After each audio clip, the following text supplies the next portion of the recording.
خدا کے بعد جو ہے مرتبہ صلی علاقہ ہے جناب صدر علی وقار، محترم اساتذہ کرام اور سامعین، آج مجھے جس موضوع پر لب شاہی کا موقع دیا گیا ہے وہ ہے آقا دو جہاں دائی امن حضرت محمد صلی اللہ علیہ وسلم۔ جناب صدر، سرمایہ حیات ہے سیرت رسول کی، سرمایہ حیات ہے سیرت رسول کی، فلاح کائنات ہے سیرت رسول کی۔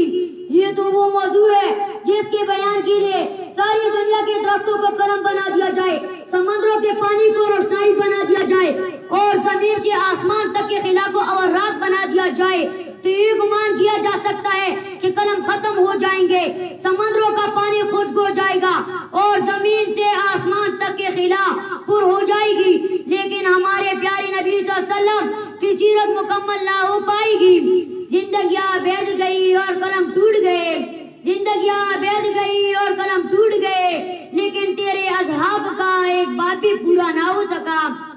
جناب صدر، اس کائنات میں سرور کائنات صلی اللہ علیہ وسلم کی مثال آفتابی روشن کی طرح ہے جو غار حرا سے طلوع ہوا اور پورے کائنات پر چھا گیا۔ نبی کریم صلی اللہ علیہ وسلم کائنات کی وہ عظیم ترین شخصیت ہے جس کی نظیر ازل سے ابد تک ممکن نہیں۔ جس طرح سورج طلوع ہوتا ہے تو کائنات کی ارضیں منور ہو جاتی ہے، اسی طرح آپ صلی اللہ علیہ وسلم کے ظہور نے کفر کی تاریکی کو نور سعادت میں تبدیل کر دیا۔ آپ صلی اللہ علیہ وسلم ہر انسان کے لیے پیغام نجات دے کر آئے تھے، بنی نوع انسان کے لیے رحمت بن کر آئے تھے۔ میرے نبی تو وہ نبی ہیں کہ تمام انبیاء کرام نے ان کی امت ہونے کی خواہش کی تھی اور ہمیں اتنی خوش قسمت ہیں کہ یہ سعادت میں مانگی مل گئی۔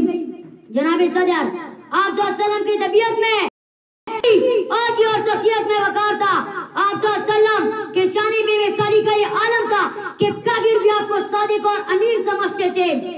جناب صدر، میرے نبی تو امن اور محبت کا پیغام تھے، اندھیری اور تاریک بستی میں روشن چراغ بن کر آئے تھے، گناہگار بستی کی سلامتی بن کر آئے تھے، گناہگار بستی کی سلامتی بن کر آئے تھے۔ میرے نبی تو وہ شخص تھے جن کے دم سے دنیا کے گوشے گوشے میں اجالا پھیلا ہے۔ اور آخر میں شیر کے ساتھ اپنی تقریر کا اختتام کروں گا۔